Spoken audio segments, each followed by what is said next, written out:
Hello ladies and gentlemen of Seagull, and welcome to the final design view of our solution to monitor the population of great cormorants on Puffin Island. We will first take you through the problem statement and then update you on our UAV design with its gross weight and strength analysis. Propeller, motor and battery sizing will follow, as well as estimated endurance in nil wind conditions. The UAV model will demonstrate how capable the drone is of combating external wind, and Avionics will walk you through the systems to the solution and how you will operate it. The concept of operations will show our vision of the complete process, and an updated budget and Gantt chart alongside threat and error management will wrap up this talk. The Seabird Ecology Group at the University of Liverpool understand the importance of monitoring and counting the cormorant population on Puffin Island. They will use the study of Puffin Island and seabirds in the region to understand the impact on climate change on the cormorant colony currently there, and also use it to understand the impacts of the changes in fish stocks and learn more about the local coastal ecosystem near Puffin Island. The BBC utilised a remotely piloted quadcopter, and this provided a broader view of the cormorant nest locations on the island. However, based on customer feedback, our unmanned aerial vehicle needs to execute a flight plan that better captures the population of the entire island and produce sharper images at specific geotagged locations.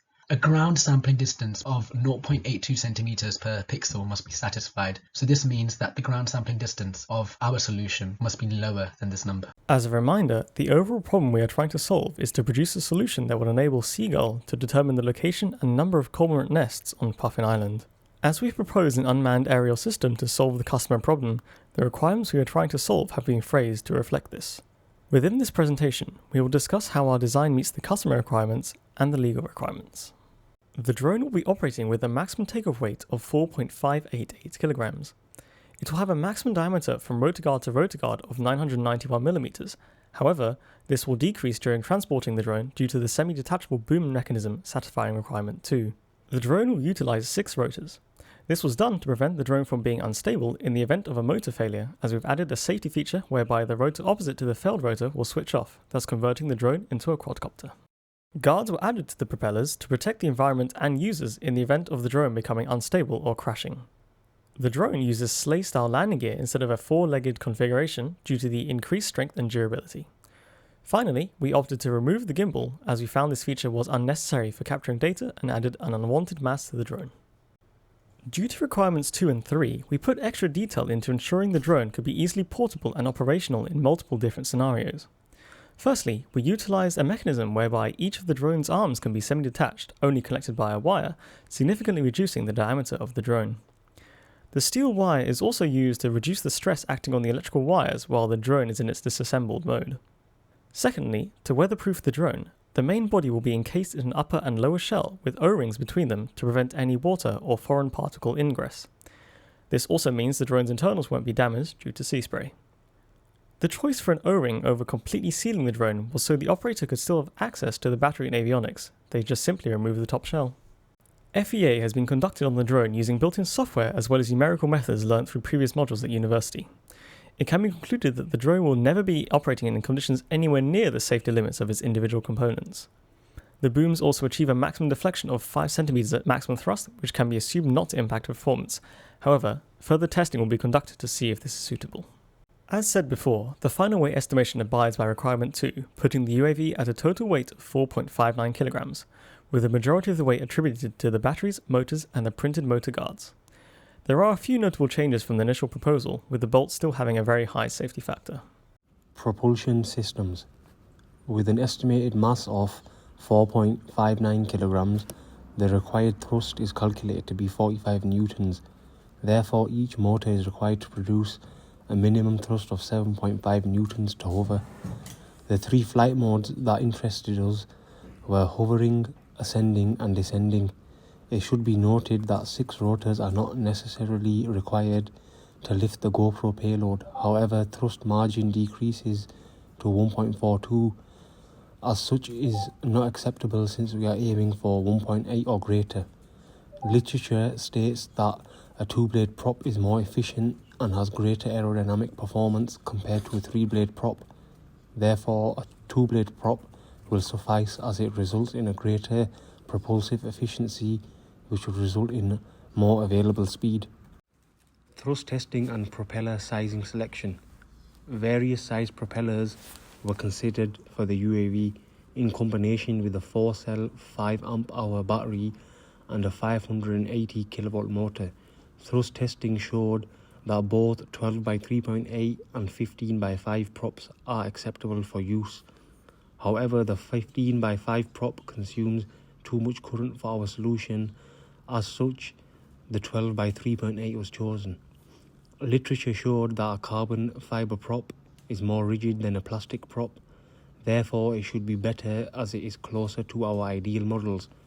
However, plastic produced better results for less power, and upon further inspection, the prop has a slightly larger footprint. As such, we decided to use a plastic prop for our solution. Other benefits to plastic include saving 18 grams overall, as well as being cheaper for Seagull. The graph and table shows the maximum thrust and RPM produced of the various prop sizes from a simple sweep of the ESC being held at idle, hover thrust and maximum ESC for accurate results. Flight time and battery consumption. Two 5000 mAh batteries will be used in parallel for a total of 10 amp hour capacity. As the UAV will spend the majority of flight time in a hover thrust, as drag is negligible at these speeds, current drawn was read off from the sustained hover thrust test, corresponding to 15 minutes endurance with the plastic props and 12.5 minutes with the carbon fibre props, further validating our material choice. The additional requirement to be capable of an extra 10% range or endurance compared to the 2021 solutions has been met here, as Avis Volnus estimated flight time was 8.5 minutes with 100% drain. If we were to drain batteries fully, we would have an 16.9 minute endurance at our disposal, virtually double of Avis Volnus. Inputs are the commands the user wants to communicate to the drone. This can be done through the throttle, pitch, roll, or yaw controls. These commands are fed into the controller, which will look at the initial requirements such as the position, velocity, acceleration, and altitude through sensors. From this initial data and the user inputs, the controller provides the DC motors with a signal which can be varied by the battery power. Torque from the motor is then passed onto the propellers, which will create the thrust vector. This vector will depend on the orientation of the drone and the speed of each motor. Translational linear dynamics will be modeled through Newton's second law, whereas rotational dynamics will be done through the use of Euler angles. The forces will then change the dynamics of the drone. These can also be from other external disturbances such as wind gusts. The model, once acted upon, will yield a new state of the drone with a new position, velocity, acceleration, and altitude. Once processed, these become the initial state of the drone and are fed back into the controller for further iterations. This image depicts the model represented through Simulink within MATLAB. The graph on the left shows the Z and Y position changes over 5 seconds after an input of 2 degrees of pitch. The drone moves forward, so the Y value increases. It is shown from the Z value that the drone will initially climb and then start to descend. There is no movement in the x-axis as there is no yaw. In the right graph, yaw has been added to the input. On top of the changes in the Z and Y position, there is also deflection in the x-axis due to the yaw. With no user inputs at a wind speed of 15 meters per second in the Z direction, the drone does not get pushed vertically. Although slowly, the drone moves down due to gravitational acceleration. Positions X and Y remain the same as there are no force changes in those directions. When the wind speed is increased to 25 meters per second, it can be seen from the model that the drone will start to climb due to the forces of the wind in the Z direction. Again, the X and Y positions are constant at 0. When it comes to the brain of the aircraft, the flight controller, we went with the Pixelhawk 4. After testing the features available with a spare Pixelhawk 4 and performing research on the internet, we found it to be well suited for a UAV. Built with autonomous features in mind, the Pixelhawk 4 enables the drone to fly autonomously based on an easy to set up flight plan of the surveying area.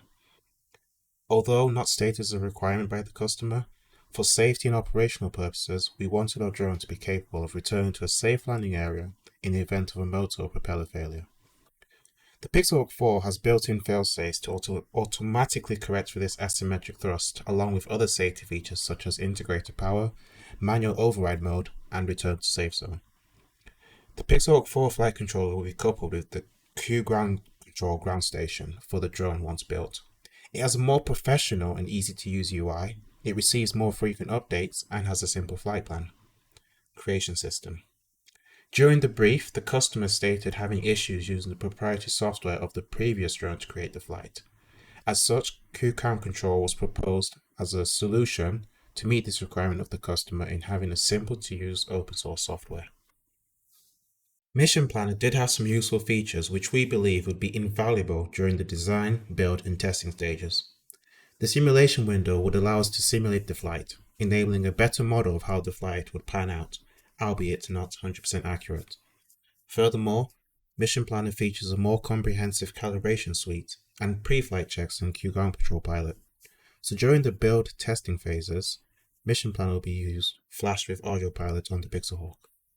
We have adhered with our initial proposal to utilize the GoPro Hero 9 instead of the provided Sony Alpha 5000 due to the 62% weight reduction, 79% volume reduction, and inbuilt water resistance, vastly simplifying the UAS's design. A 2019 study on cormorant response to UAVs indicate very little stress above 10 meters in height and 3 meters per second approach speed. As such, we plan to program a 20-meter height flight plan for added bird safety, resulting in a 0.825 centimeters per pixel GSD. If desired, Seagull may take the UAV down to 15 meters height, increasing the GSD to 0.619 centimeters per pixel. The relatively slow flight speed of 4 meters per second, as will be detailed in ConOps, was chosen to maintain the clearest image possible for post-capture analysis while minimizing disturbance to the cormorants. For video, we recommend capturing in the available 5K resolution, as this can utilize horizon leveling up to 45-degree tilts from wind gusts without noticeable GSD reduction, as can be seen in the video on the right, decreasing the computing time needed to stitch photos together via software. However, if Seagull wishes, they may also choose the 10-second photo timelapse mode for maximum quality. Not much has changed in the architecture from the IPP, bar the removal of the gimbal, as that is no longer used. Data from RPM, accelerometer and GPS sensors connected to the Pixelhawk 4 would allow the UAV to stay on the predetermined path via independent ESCs, as shown in this rudimentary wiring diagram. The assembled drone will be transported in a boat to a beach on Puffin Island, highlighted in purple. Here, the drone will be calibrated ahead of the flight. The drone then takes off and follows its pre-planned flight route. To abide with CIA regulations, a UAS operator will remain within 500 meters of the drone in a boat at all times during the flight. The drone climbs to its cruise altitude and begins the first pass of the island, taking pictures for an estimated 5 minutes. Upon completion of this pass, the drone climbs to a second cruise altitude for a second pass, again taking pictures for approximately 5 minutes. The drone returns to the southern beach where it lands and shuts down, concluding the flight. Images taken by the camera will then be available to the customer. The current updated budget leaves Seagull with a £32.91p surplus from the initial £650 budget for the solution. This includes £400 worth of university-supplied products and materials which do not count towards the budget. However, due to outcomes of the thrust testing, we may choose to return the carbon fibre props. In this case, we will be using 6 plastic props supplied by previous years, resulting in a remaining balance of just over £90, ample budget to overcome any unexpected hiccups during the build to the flight test readiness review and beyond. The revised schedule for this project has seen the majority of tasks completed as planned, with the only exception to this being the power and propulsion testing, which is taking longer than initially anticipated. In order to continue to meet deadlines, a number of tasks must be completed simultaneously, with critical tasks being completed in time for key milestones, such as the proposed drone being built for the flight test readiness review. Whilst there were other risks constructed within the risk assessment, the risk log highlights and defines the 5 key risks and their corresponding mitigation strategies. The key risks were defined as the risks with the greatest risk level from the risk assessment and within the risk log. The greatest risk level is concerned with the weight of the drone reaching a risk level of 18. The appropriate mitigation technique is to have a list of replacement parts of reduced weight on hand should the drone become too heavy to perform basic flight maneuvers. We appreciate your continued interest in us providing a vehicle to accomplish Seagull's mission, and hope this has solidified knowledge as to the design and capabilities of the drone. We welcome any questions you may have.